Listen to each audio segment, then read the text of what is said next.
Welcome to the Marketing for Startups podcast by Ugly Ventures. I'm your host, Victoria Hajar, and the co-founder at Ugly Ventures, a place where entrepreneurs like you can find the tools and capital to grow your business. I'm so excited you're here. Let's dive into today's episode.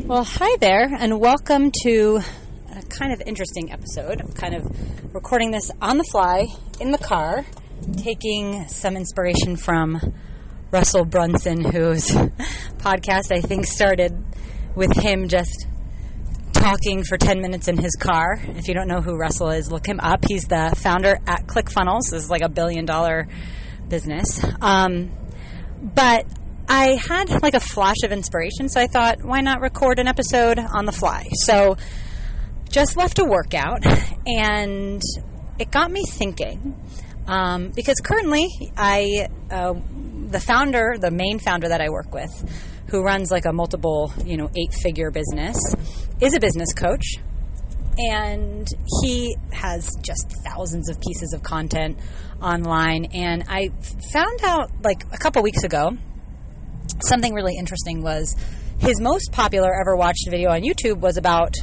overcoming his ADHD. And I just thought it was so curious because he has like about 1 million followers across social media, and he is a business coach, right? But the fact that so many people were attracted to his story overcoming ADHD got me thinking like, oh, how interesting. Like how interesting it is that is, the thing that's kind of drawn people the most. And so one really important element or like value that you can kind of like a hack, I guess we'd call it, a hack that you can use for marketing is really like looking at other influencers or other people in your space and kind of modeling the things that they do. So this is kind of my thought process as I'm going through my workout today about modeling success of others and all these things. And it got me thinking about my own story. And a couple episodes ago, I believe it's episode 42, I believe. I kind of go into depth about my story and kind of why I have this podcast and why I have the authority to speak about marketing.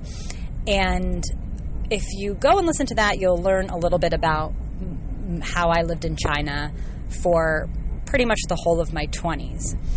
And while I was in China, something really, really interesting happened my second year in. And that was that I started developing this like unbelievable, crippling anxiety and panic attacks. And I didn't really know like where it had come from at the time. Although in retrospect, I can kind of think a little bit more differently, like in hindsight, about why maybe that particular moment in my life, I had developed anxiety because I was,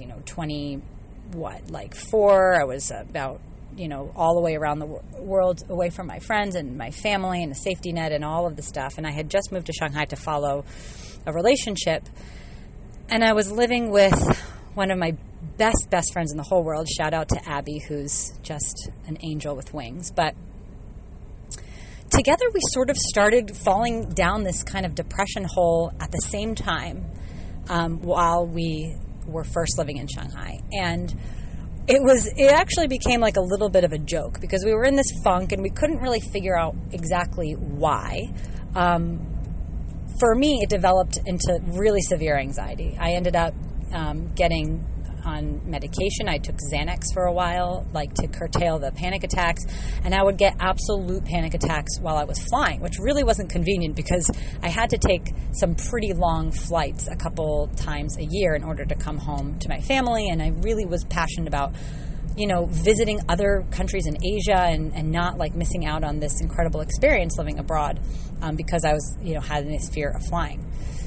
So the anxiety just persisted and it got worse and worse and worse.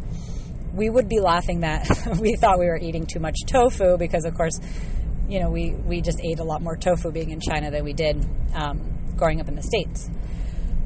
But one thing that changed for me that I think is a turning point in my life was we started going on jogs together. Now, I always was like active. I always enjoyed exercising, like from high school, but I wasn't like athletic at all. I would go on like easy runs, or, I did like kickboxing in high school, but I definitely wasn't like a sporty child or, young adult. And there definitely were periods in my life where I went like months without exercising, like months. But in this really low period, like the only thing Abby and I could really think about was, let's just like pick ourselves up and go for like a jog, which was a very slow paced kind of walk run at first. And we would just do it a couple times a week.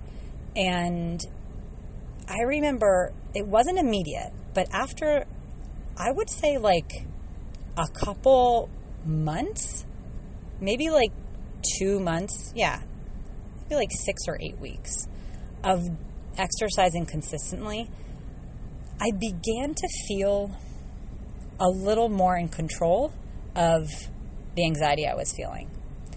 And from there, it sort of started pulling this thread of like, okay, well, if I don't like love running, especially like in the winter, the air quality in China like is not that awesome.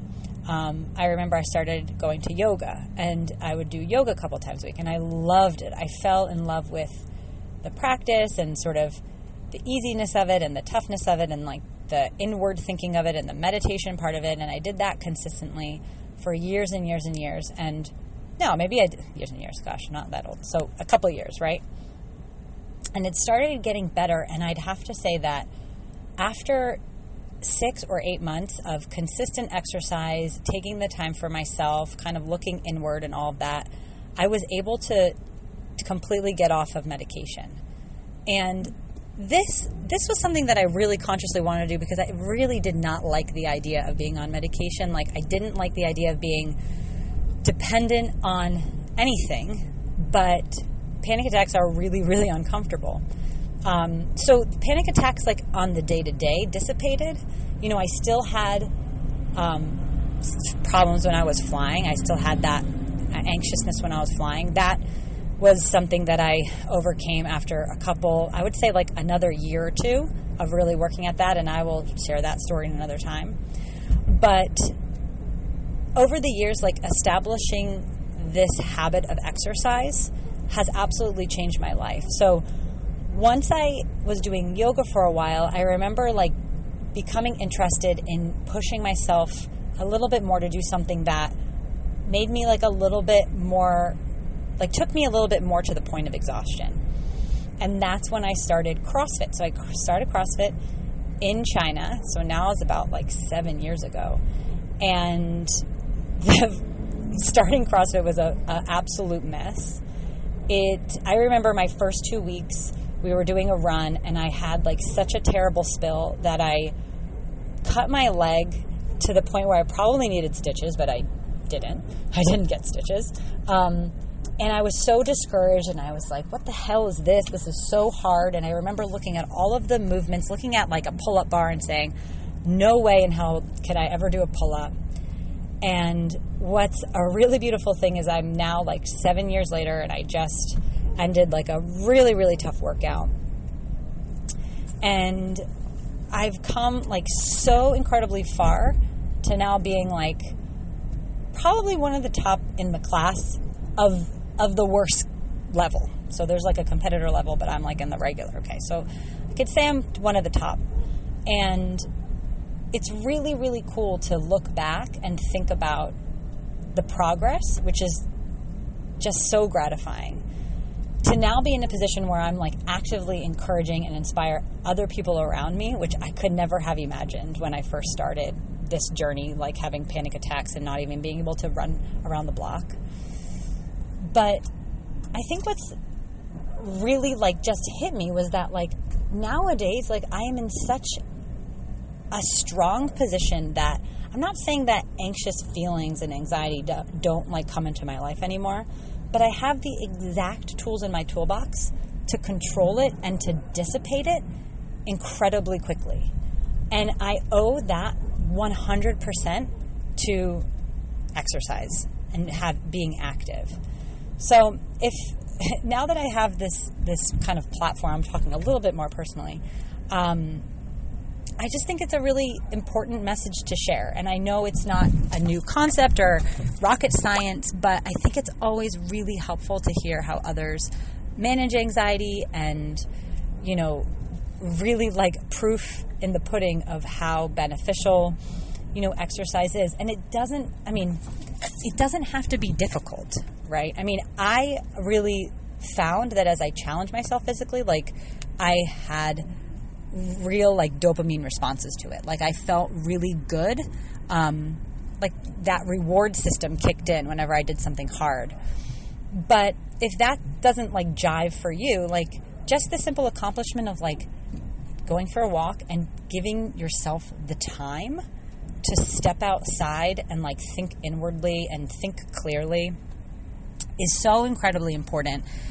And one thing I have to also share is, as my like career develops and grows, I can thank like the mental toughness that I've developed from exercise that's seen me through like so many challenges in my life, in relationship and also in work, because what I've learned is that, states are temporary, like absolutely temporary. And if you're a founder and you're building a company and you're feeling this like frustration because you're not where you want to be and you're not making the money that you want or you're not having the success that you want, just know that the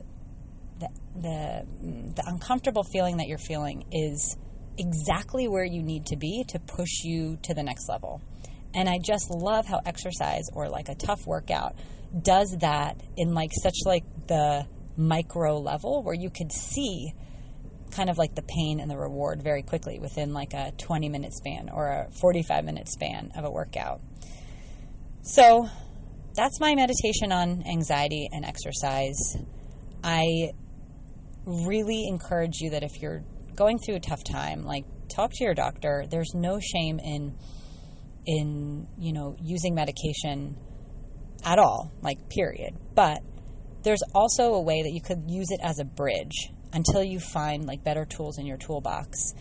If you're a person that doesn't like the idea of being dependent on anything, I would encourage you to explore ways that you can connect with like disconnecting from the thoughts in your head, disconnecting from the negativity, because there absolutely is like the light at the end of the tunnel. There is an other side of anxiety. And I just had this moment of reflection. I remember being in high school and having my first panic attack and going to the hospital because I thought my heart was literally exploding. That was before I took the SATs. But it's just funny to look back like all these, I don't know, like 20 years later or whatever, and see how much I've changed and how much just growing up and being responsible for your own emotions, like learning that skill can really improve your peace, like the peace and joy that you have in your life. So I hope this is helpful for everyone. And of course, it doesn't relate 100% to marketing, but I think it's still a really, really important lesson to share. So hope everyone's enjoying a beautiful day and hope to see you back here next week.